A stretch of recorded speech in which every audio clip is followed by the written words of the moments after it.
수소차 축하드립니다. 계속 관심 가지고 모아가라고 했고 JNK 히터, 평화산업 2개 찍어드렸죠. 오늘 상승순위 은메달, 동메달 땄습니다. 금메달은 유니크는 장 막판에 종가 베팅 하라고 했는데 바로 그냥 상한가 가버렸고요.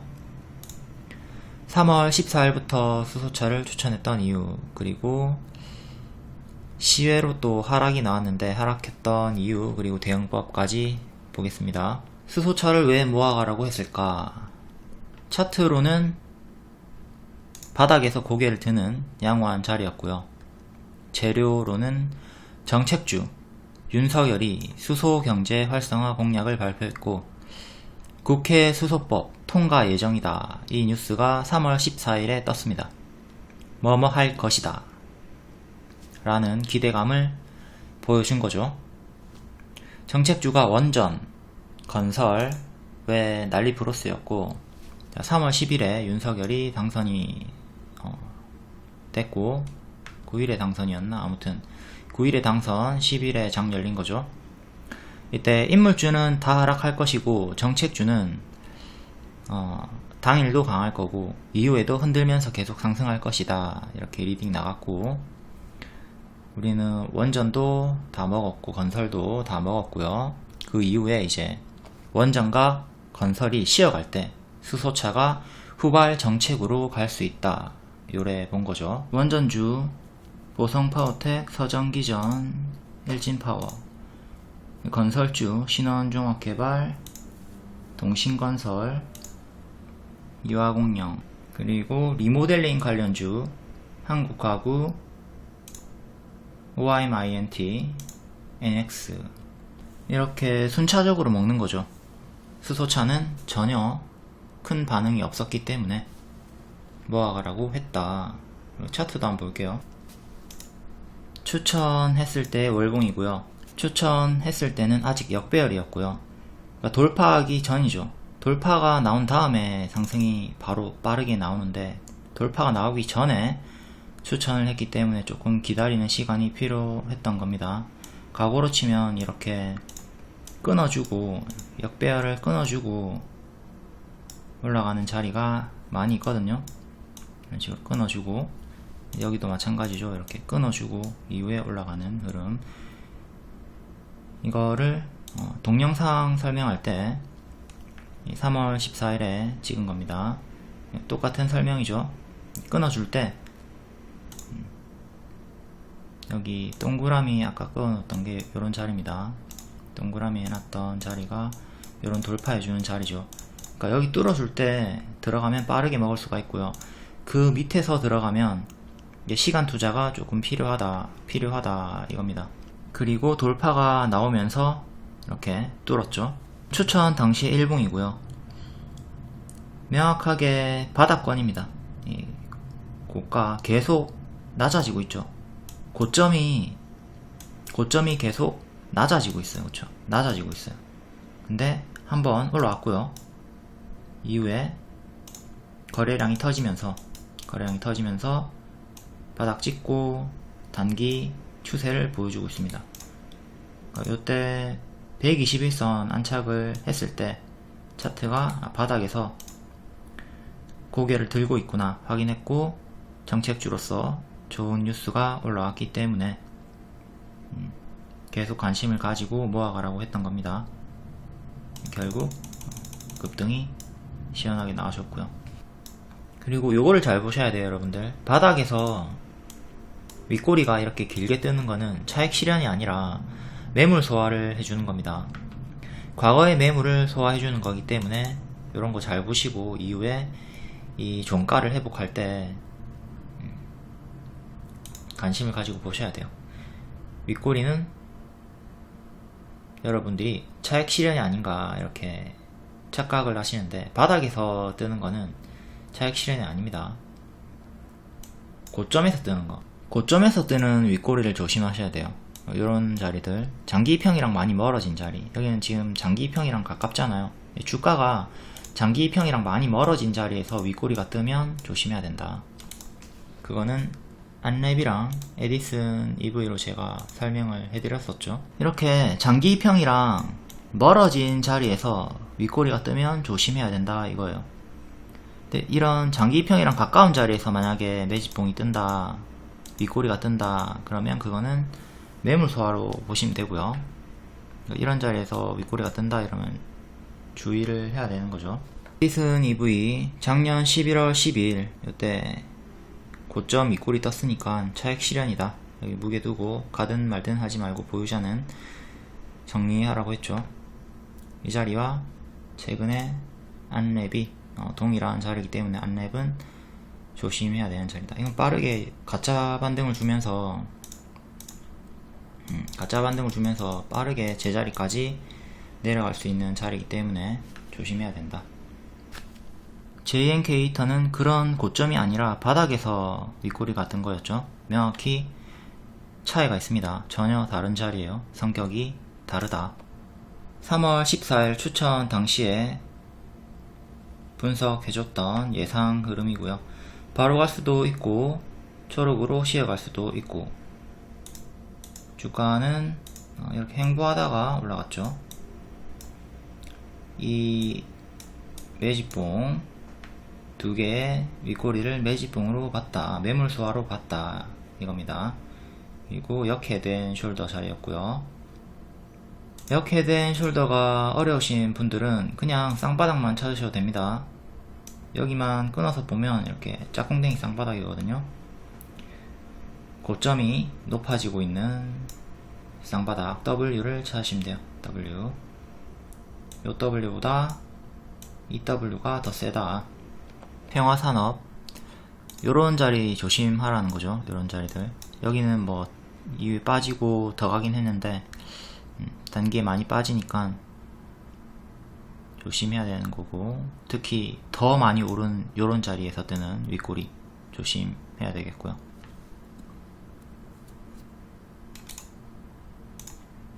최근에 이렇게 역배열을 보여주다가 보시면 이때부터 과거부터 볼게요. 이렇게 꺼져 있죠. 이걸 계속 그냥 가보면 자연스럽게 딱 걸려요. 모든 차트를 보시면 이렇게 자로 잰 듯이 맞고 떨어지거나 근사치에서 맞고 떨어지는 경우를 많이 보실 거예요. 결코 지나고 나서 하는 얘기가 아니라 제가 추천을 했잖아요. 그쵸? 여기서 제가 평화산업이 이제 추세를 돌리고 있다, 수소차가 고개를 들고 있다, 추격 사인은 안 좋습니다. 추격은 안 주고 이제 1700원까지 눌러주면 그때 눌림에서 하면 좋다 하면서 좀 덜 올랐던 JNK터를 추천했던 거고, 평화산업도 1700원 밑에 매수하면 좋다 한 거고, 근데 1700원 체결이 안 됐어요. 체결이 안 되고 당일에 이제 오늘 요만치 올라오기 시작할 때 미체결인데 바로 현가에 잡아도 된다고 했고, 현가 매수하고 바로 올라왔습니다. 현가 잡았으면 12% 올라갔는데 시외로 좀 하락했기 때문에 또 수익 반납분은 있겠고요. 아무튼 역배열 돌파 초입 요런 자리, 아까 JNK터 월봉 보여줬던 자리와 동일합니다. 이 역배를 끊고 올라가는 자리 잘 보셔야 돼요. 평화산업 월봉 과거인데요. 이것도 딱 그어보면, 자, 여기를 안착했을 때 돌파 매수가 가능하다 이거죠. 1300원 정도 올라오면 매수가 가능하다. 지금 못 올라오고 있죠. 근데 살살 관심을 가지고 봐야 될 때고, 끊으려고 합니다. 그쵸? 끊었어요. 이런 구간에서 우리가 관심을 계속 가지고 봐야 된다 이거죠. 자, 명확하게 끊고 박스를 보여줍니다. 여기서부터 관심을 가져야 된다 이거죠. 그러니까 여기서는 그냥 무시하는 거예요. 무시하고 여기서부터 관심을 가진다.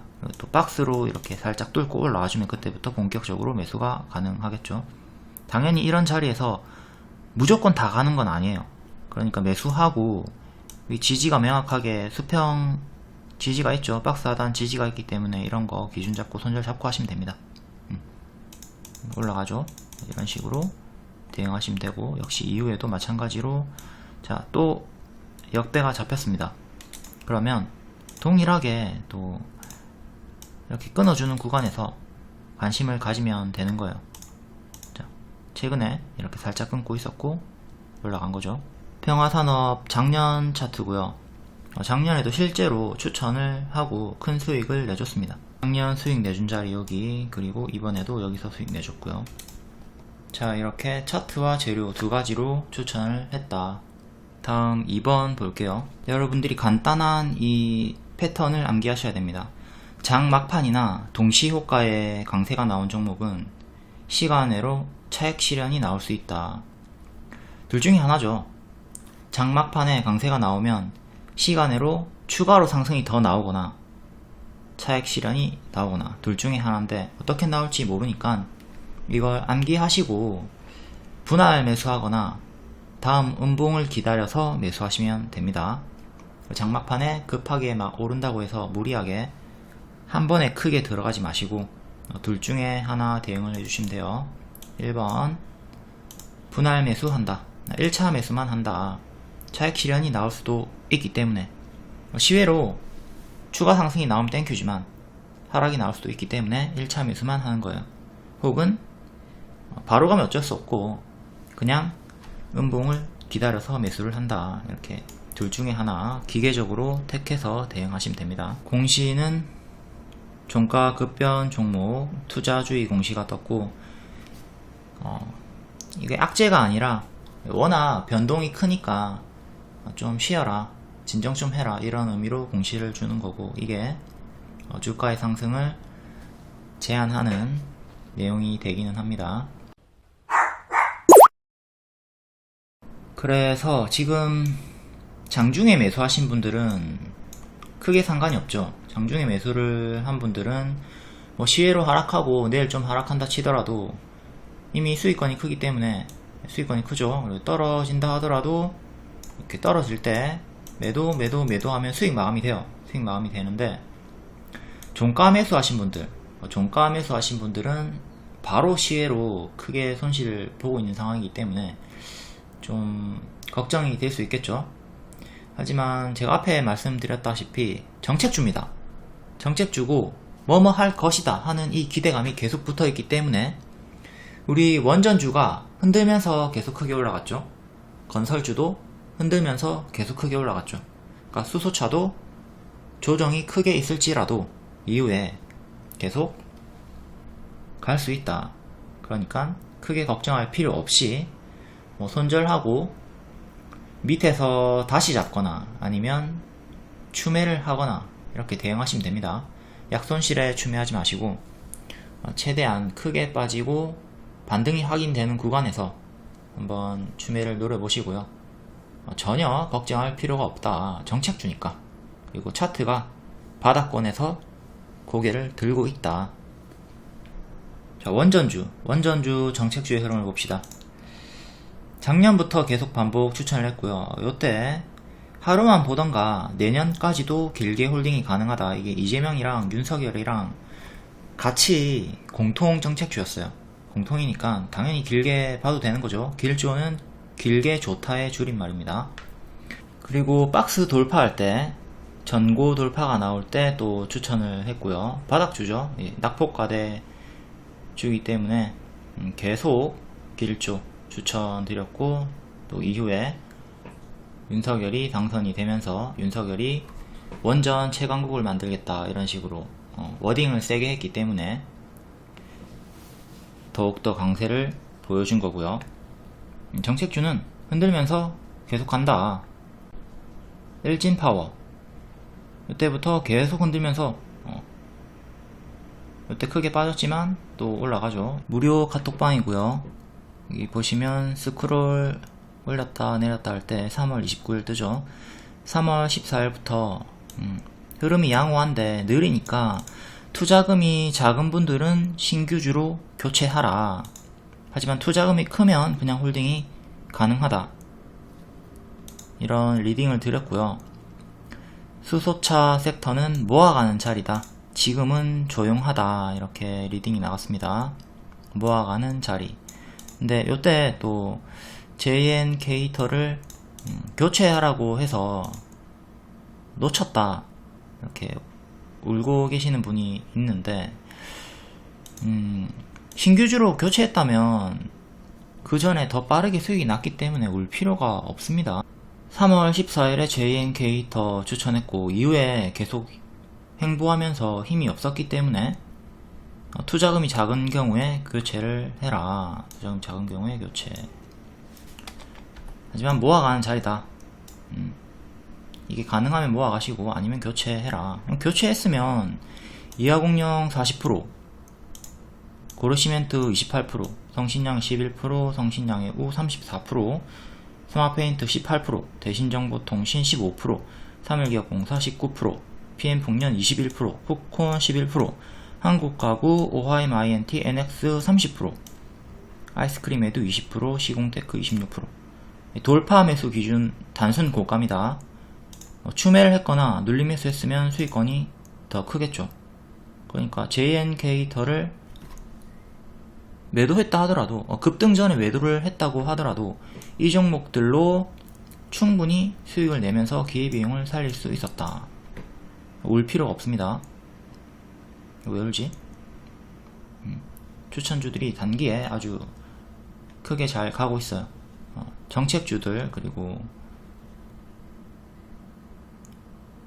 지방선거 관련주들, 국무총리 관련주들, 아이스크림에두, 시공테크, 한덕수 관련주고, 박용만 관련주, 오리콤, 단타로 매수하고 상한가 다음날 추가 수익 나오고, 또 빠지고 또 올라올 때 또 눌림 매수 추천, 돌파 추천하고, 오리콤 상한가 후에 추가 수익, 프레스티지 바이오파마 상한가 후에 추가 수익, 이렇게 단타로 상한가 잡는 경우도 많이 있기 때문에 기회비용을 얼마든지 살릴 수가 있습니다.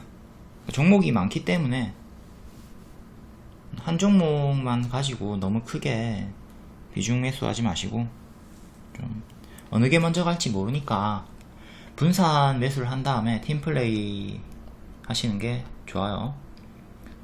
내가 진짜 좋아 보여가지고 비중을 많이 실었는데 이 종목은 하필 지지부진하고 안 가고 조금 매수한 애는 크게 가고 이런 경우가 많이 있잖아요. 그렇기 때문에 모든 종목을 다 동일하게 들어가세요. 모든 종목을 다 동일하게 들어가면 그런 고통을 받을 일이 없습니다. 요중에 뭐가 크게 올라가도 좋으니까. 하지만 하나만 크게 하고 세 개가 오르고 하나는 크게 빠지면 이 삼승이 의미가 없다. 이걸 생각하시고 절대 애정을 주지 마세요. 모두에게 애정을 동일하게 주는 것이 좋습니다. 하지만 명확하게 일정이 있는 종목이라면 단기에 비중을 넣고 대응하셔도 되긴 해요. 하지만 이때는 일정이 있다고 하더라도 상승하지 않는 경우가 있기 때문에 손절을 잘 해줘야 되겠죠. 근데 또 초보분들이 비중을 크게 들어가면 손절을 잘 못하니까 그게 또 문제가 되는 거고요. 아이스크림 에듀 일정주였죠. 국무총리 4월 10일까지 이제 윤곽이 나오니까 4월 10일까지 들고 가면 되는 거였는데 그 도중에 수익이 나왔고요. 시공테크 마찬가지고요. 한덕수 관련주인데 박용만 반기문에 비해서 덜 올랐다. 오를 구간이 좀 더 있어 보였고, 재료도 4가지였죠. 용산 이전 관련주였고, 국무총리 한덕수 4월 10일까지, 그리고 부산 엑스포 리모델링 관련주기도 했고, 단기 추세 노란색으로 바로 가던가 초록색으로 한번 빠졌다가 올라가던가 편하게 단타 스윙 하라고 했고, 단기 추세 이탈 없이 바로 하루 만에 14% 그리고 또 다음날 장중 상한가까지 갔습니다. 결론입니다. 시외로 하락했지만 큰 걱정하지 말자. 정책주니까. 수익자의 대응 하분시합니다. 하락시 분할 매도 하시면서 수익 챙기시고 보유선 대응하시고, 밑에서 재매수 혹은 더 빠르게 갈 수 있는 종목이 있으면 교체하시고요. 손실자 대응. 짧게 바로 손절하시고 크게 빠지길 기다려서 밑에서 재매수 혹은 추매를 합니다. 찔끔 빠졌을 때 10% 이하일 때 추매하지 마시고요. 10% 이상 하락하고 반등 확인됐을 때 그때 추매하시는 게 좋아요. 절대 여러분들 마이너스 3%, 마이너스 5% 이런데 이렇게 약손실에 추매하지 마시고 항상 주식의 파동이 크기 때문에 마이너스 10% 이상에서 추매를 하시는 게 유리합니다.